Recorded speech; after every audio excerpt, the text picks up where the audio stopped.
रफीक और जमील दोनों अभिन्न मित्र थे। बचपन के स्कूली दिनों से ही उन्होंने साथ साथ अपनी यात्रा शुरू कर दी थी। साथ साथ पढ़ने के लिए टीन की छतरी के नीचे बैठना, मैदान में फुटबॉल खेलना, मेले में जाना, हर चीज में वे एक दूसरे के छाया साथी थे। जमील थोड़ा शांत, विचारशील था और रफीक जीवंत, हंसमुख और चुस्त था। इन अलग अलग स्वभावों ने उनकी दोस्ती को मजबूत बनाया। एक की कमी दूसरे से पूरी हो जाती। अपनी पढ़ाई पूरी करने के बाद उन्होंने साथ मिलकर एक व्यवसाय शुरू किया, एक छोटी सी इलेक्ट्रॉनिक्स की दुकान जिसका नाम था अमित बंधु इलेक्ट्रॉनिक्स। उनका नाम मुंह जबानी फैल गया। गांव में हर कोई कहता, आह, आजकल ऐसी दोस्ती दुर्लभ है। जब व्यवसाय बढ़ने लगा तो समस्याएं शुरू हुई। पैसे आने लगे और उसके साथ नए लोग भी आने लगे। जमील हर चीज को हिसाब से चलाना चाहता था, लेकिन रफीक थोड़ा फिजूल खर्च और दानशील था।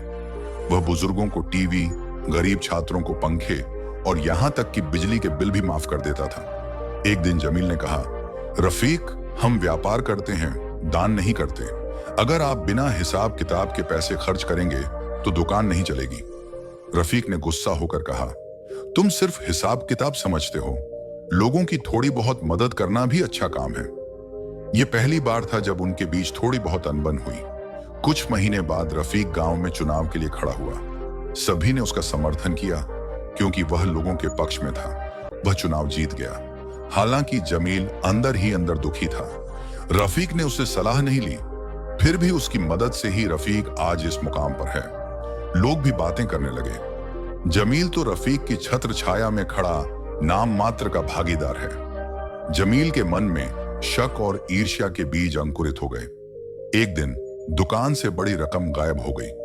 हिसाब किताब के अनुसार 50,000 टका गायब था। रफीक को जमील पर शक हो गया। क्या तुम्हें कुछ पता है जमील? तुम्हारे पास हिसाब किताब था? जमील ने आश्चर्य से कहा, क्या तुम मुझे चोर समझते हो? नहीं, लेकिन हिसाब किताब मेल नहीं खाता। दुकानदारों ने भी ये शब्द सुने। धीरे धीरे अफवाह फैल गई कि जमील ने पैसे चुराए हैं। जमील बहुत अपमानित हुआ। उसके आत्मसम्मान को बहुत ठेस पहुंची। उसने उसी दिन दुकान छोड़ दी।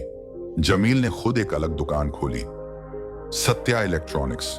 उसने सभी से कहा, यहां कोई चोरी या धोखाधड़ी नहीं होती, यह ईमानदारी का धंधा है। यह रफीक को चाकू घोंपने जैसा था। रफीक ने भी पलटवार किया। अगर कोई देशद्रोही है तो उसका धंधा ईमानदारी की बातें नहीं मानता। एक समय ऐसा आया कि दोनों दोस्तों में लड़ाई होने लगी।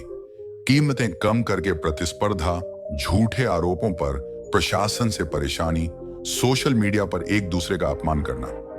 गांव वाले भी दो गुटों में बंट गए। कुछ रफीक के समर्थक थे, कुछ जमील के समर्थक। एक दिन रफीक की मां मर गई।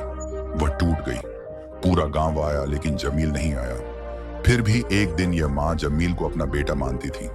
रफीक अकेला बैठकर रोता है। अचानक उसके हाथ में एक पुरानी तस्वीर आती है। दो छोटे लड़कों की तस्वीर जो एक दूसरे को गले लगा रहे हैं। उसकी आंखों में आंसू आ जाते हैं। हम क्या हो गए हैं? दूसरी तरफ जमील अकेला बैठकर एक पुरानी डायरी पढ़ता है जिसमें रफीक ने लिखा है, तुम्हारे बिना मैं अधूरा हूं। जमील को एक बड़ा ठेका मिलता है। रफीक भी यही चाहता था। जमील जानबूझकर बिना नाम के काम ले लेता है, मानो आह भरते हुए कहता है, जिस दिन तुमने मुझे चोर कहा, तुमने अपनी दोस्ती खत्म कर दी। आज मैंने उसे दफना दिया। लेकिन रात में उसे चैन नहीं मिलता। एक दिन जमील का छोटा भाई सड़क दुर्घटना में घायल हो जाता है। अस्पताल को खून की जरूरत है और रफीक का ग्रुप ही उपलब्ध है। रफीक बिना कुछ कहे रक्तदान करता है। जमील चुपचाप दरवाजे के पास खड़ा होकर देखता है। एक समय वह रफीक के भाई जैसा था। आज रफीक बिना डांटे अपने भाई के साथ खड़ा है। रफीक एक दिन दुकान के सामने खड़ा होता है और जमील को देखता है। उसकी आंखें मिलती हैं। दोनों में से कोई भी कुछ नहीं बोलता, बस देखता रहता है। फिर जमील धीरे धीरे उसके पास आता है।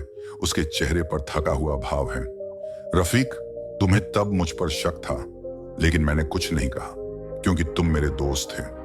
और जब तुम मुझे छोड़कर चले गए तो मुझे लगा कि मेरे साथ कोई और नहीं है। एक लंबी खामोशी। फिर रफीक कहता है, हम दुश्मन बन गए क्योंकि हम बात नहीं करते थे। हम एक दूसरे की बात नहीं सुनते थे। तो चलो आज बात करते हैं दोस्त। हाँ, चलो आज फिर से शुरू करते हैं। बुंधु इलेक्ट्रॉनिक्स और सत्या इलेक्ट्रॉनिक्स को बंद करके वे एक नई दुकान खोलते हैं, आलो ओछाया। इस बार यह व्यवसाय नहीं है, ये रिश्तों पर आधारित है। गांव वाले फिर कहते हैं, दोस्ती कभी फीकी नहीं पड़ती, कभी कभी ये बस कोहरे के पीछे छिप जाती है।